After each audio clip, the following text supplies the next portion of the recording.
सभापती महोदय, सन्माननीय मुख्यमंत्री महोदयांनी इतर राज्यांच्या संदर्भातलं दिले त्याची माझी वेगळी माहिती आहे, परंतु मी तपासून घेईन.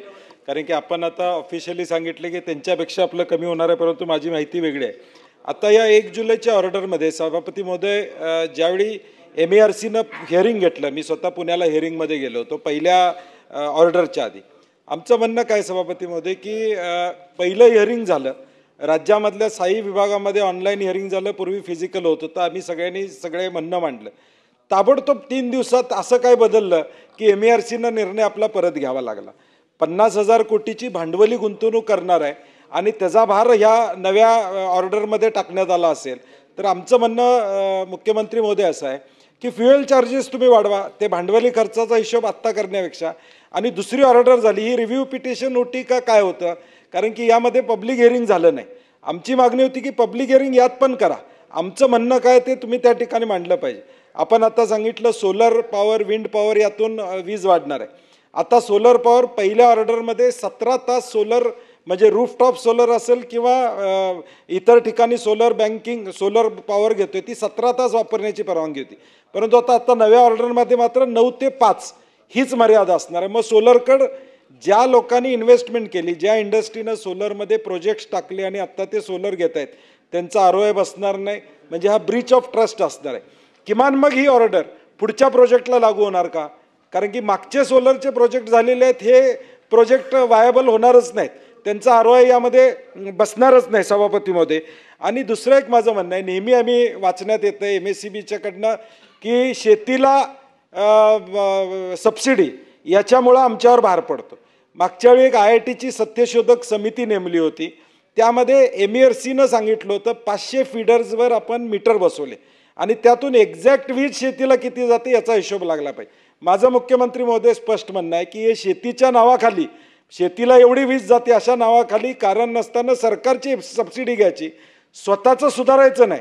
स्वतःची वीज गळती सुधारण्याचं कुठली पावलं हे महामंडळ उचलत नाही, परंतु शेतीला आम्ही सबसिडी देतो म्हणून सरकारकडनं पैसे घ्यायचे.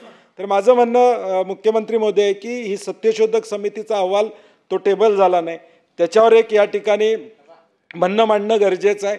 आणि MERCनं फीडरवर जवळजवळ 500 फीडरवर मीटर लावले होते, त्याचे परिणाम चांगले आहेत की नेमकी शेतीला वीज किती जाते हे कळालेलं आहे.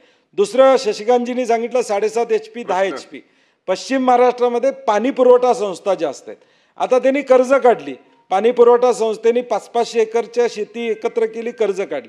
ह्यांना मात्र आम्ही यातनं वगळले कारण की त्यांचं 7.5 HP होत नाही.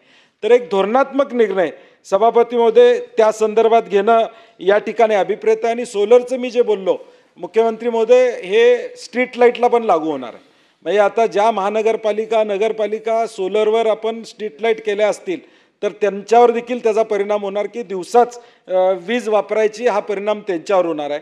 आणि औद्योगिक विजेसाठी आता 1 जुलैपासूनच्या ऑर्डरमध्ये विद्युत जोडणी 18 किलोवॅट क्षमतेचा असेल तर कायम आकार 10,494 वरून तो 10,800 झालेला आहे.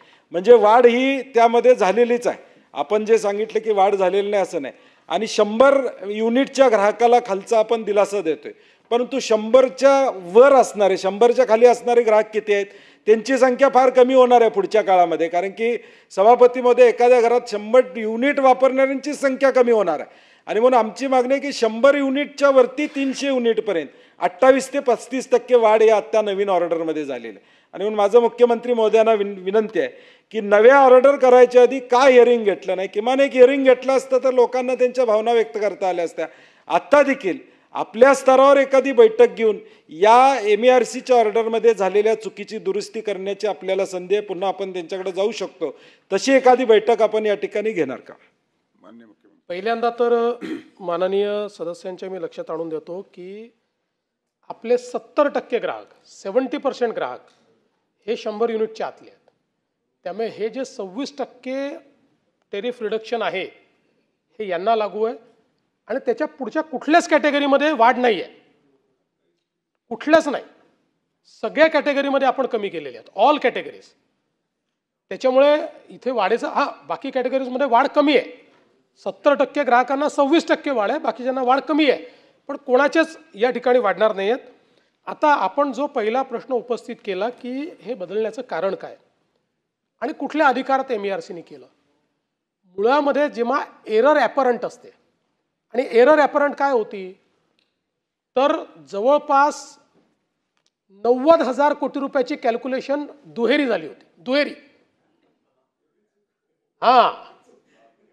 दुहेरी झाली होती. ठीक आहे. म्हणजे त्याच्यामध्ये बेसिकली कसं आहे आपण जर विचार केला तर समजा आपण काही सेव्हिंग केलं तर त्या सेव्हिंगमधनं क्रॉस सबसिडी कमी झाली पाहिजे. सेव्हिंग केलं तर क्रॉस सबसिडी कमी झाली पाहिजे. आता इथे दोन्ही गोष्टी पकडण्यात आल्या होत्या आणि त्यामुळे आम्ही लक्षात आणून दिलं. मी या सभागृहात सांगितलं होतं. उदाहरणादाखल एकट्या जालन्याच्या एका स्टील फॅक्टरीला एका वर्षाला 200 कोटी रुपयाचा फायदा होत होता त्या रेट्समुळे. म्हणजे एकीकडे घरगुती ग्राहकांकरता आपण सवलत द्यायची नाही आणि एका स्टील फॅक्टरीला जर 200 कोटी रुपयाचा फायदा होत असेल, फायदा नाही झाला पाहिजे असं नाही आहे, त्यांना रेट कॉम्पिटिटिव्ह असले पाहिजे. पण हा म्हणजे फारच जास्त अशा प्रकारचा फायदा आहे. हे जे कॅल्क्युलेशन्स आहे ते लक्षात आल्यानंतर MERCने म्हणजे ती पिटिशन घेतली आणि त्यानुसार त्यांनी ही एरर ॲपरंटची सुधारणा आहे. एरर ॲपरंटची सुधारणा त्यांनी केली आहे. दुसरं तुम्ही जो याचा विषय सांगितलेला आहे सोलरचा, यातला काही बँकिंगच्या संदर्भातले विषय जे आहेत त्यामध्ये अडचण निर्माण झालेली आहे. ती सरसकट नाही आहे. फारच लिमिटेड लोकांकरता ती झालेली आहे. लिमिटेड कॅटेगरीज करता झाली आहे. त्या लिमिटेड कॅटेगरीज करता पुन्हा सुनावणी घेण्याकरता आपण मान्यता दिली आहे. त्याची सुनावणी होते. त्या सुनावणीत आपण आपली बाजू मांडू आणि त्याप्रमाणे त्या संदर्भातली जी काही पुढची कारवाई आहे ती करण्यात येईल. तिसरं जे आपण सांगितलं तर आता सगळ्या फिडरवर आपले स्मार्ट मीटर लागलेले आहेत.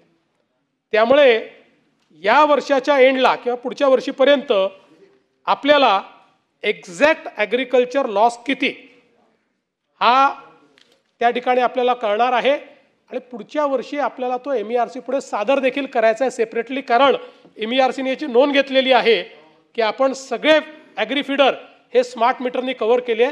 त्यामुळे या वर्षीचा संपूर्ण जो डेटा तयार होईल तो MERC पुढे मांडू आणि या सभागृहाला अवगत करून देऊ. विरोधी पक्षनेते सभापती महोदय, नाही, त्या पाणी पुरवठा संस्थांच्या संदर्भात किंवा लिफ्ट इरिगेशन संस्थांच्या संदर्भात आम्ही एक सोलरायझेशनचं प्रपोजल तयार केलेलं आहे. यांना सोलरवर कसं आणायचं या संदर्भात एक योजना आम्ही केलेली आहे.